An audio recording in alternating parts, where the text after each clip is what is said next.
আমার এক বান্ধবী বলে টাকা দিয়ে নাকি সুখ কেনা যায়, টাকা থাকলেই আসলে সব হয়।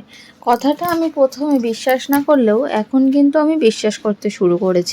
এখন যে বিশ্বাস করছি তার কিছু কারণ আছে, সেগুলো আমি আজ আপনাদেরকে বলবো, আর তারপর আপনারাই বলবেন এটা ঠিক নাকি ভুল। আমি নিজের চোখে দেখেছি অনেক বড়লোক বাবার মেয়েকে শ্বশুর বাড়িতে গিয়ে কথা শুনতে হয়নি, কিন্তু তাকে অনেক প্যাম্পারও করা হয়েছে।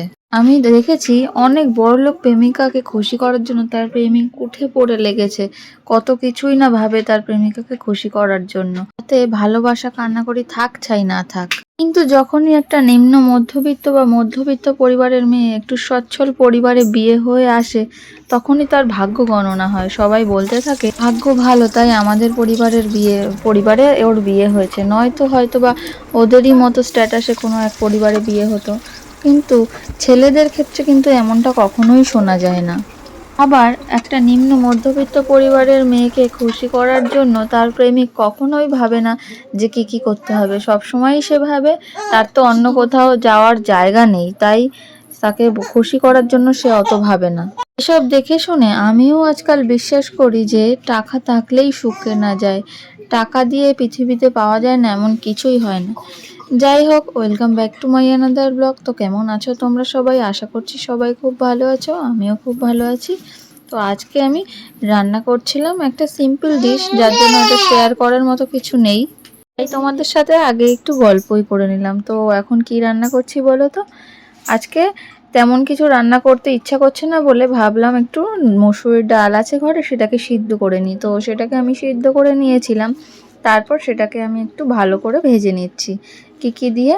পেঁয়াজ, কাঁচা লঙ্কা, টমেটো, এগুলো দিয়ে আমি হালকা করে ভেজে নিচ্ছি দেখো। আর দুটো তিনটে শুকনো লঙ্কা তেলে ভেজে নিয়েছিলাম, সেই শুকনো লঙ্কাটা গুঁড়ো করে আমি তেলের মধ্যে আবার দিয়ে দিয়েছি। আর একটু রসুন ফোড়ন দিয়ে দিয়েছিলাম তেলে একটু রসুন ফোড়ন দিলে সেন্টটা একটু ভালো হয় তার জন্য।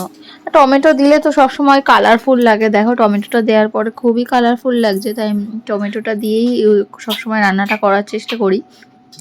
তো এবার দিয়ে দিলাম আমি এর মধ্যে ডাল সিদ্ধটা দিয়ে ভালোভাবে নাড়তে হবে যতক্ষণ না এটাতে পুরো জলটা শুকিয়ে যাবে। যেহেতু ডাল সিদ্ধর মধ্যে কিছুটা জল থাকে, তাই যতক্ষণ না জলটা শুকাবে ততক্ষণ এটাকে নাড়তে থাকবো। আর একটু পরিমাণে লবণ দিয়ে দেবে, কারণ লবণ ছাড়া তো রান্না সম্পূর্ণ হয়ই না।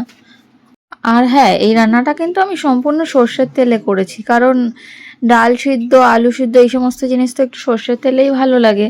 তো তোমরা যারা বাড়িতে কখনো অবসর টাইমে এটা ট্রাই করে দেখতে পারো, যখন তোমাদের কোনো কিছু বানাতে ভাল লাগবে না তখন। কারণ সিম্পল ডাল সিদ্ধ তো অনেকেই খায় পেঁয়াজ দিয়ে মাখিয়ে, কিন্তু এভাবে একটু ভেজে নিলে তার যে স্বাদটা সেটা সম্পূর্ণই পাল্টে যায়। দেখো আমি উপর থেকে একটু সর্ষের